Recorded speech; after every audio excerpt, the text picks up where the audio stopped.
I'm not sure if you had heard this story yet or not, but I saw it online this morning, and it's really kind of concerning. What it's about.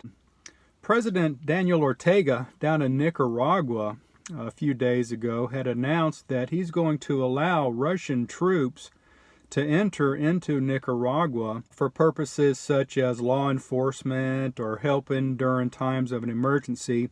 But they're also letting Russian airplanes, Russian troops, and Russian ships enter into the country's boundaries for the purposes of training.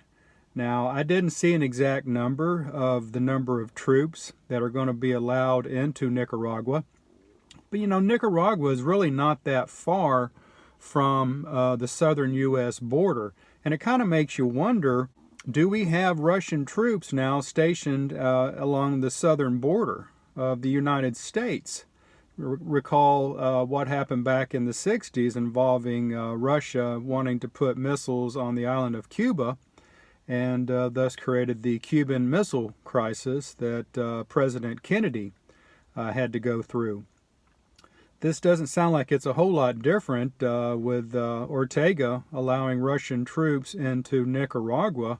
It's not that far from Nicaragua to the southern border. Texas, New Mexico, Arizona, California. It's just a short little jump across the Gulf of Mexico, and you can be into Louisiana, Mississippi, Georgia, Florida. You know where I'm going with this. It does not sound like it is a very good idea for this to go unnoticed and not be addressed by the current administration.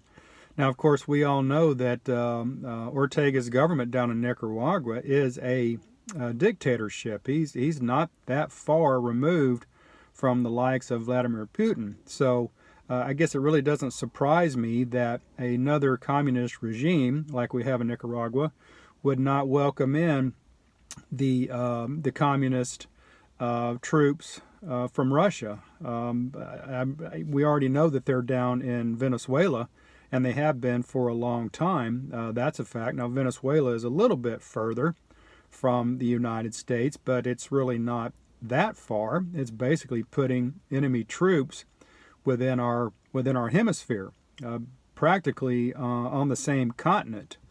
Now, this is very concerning.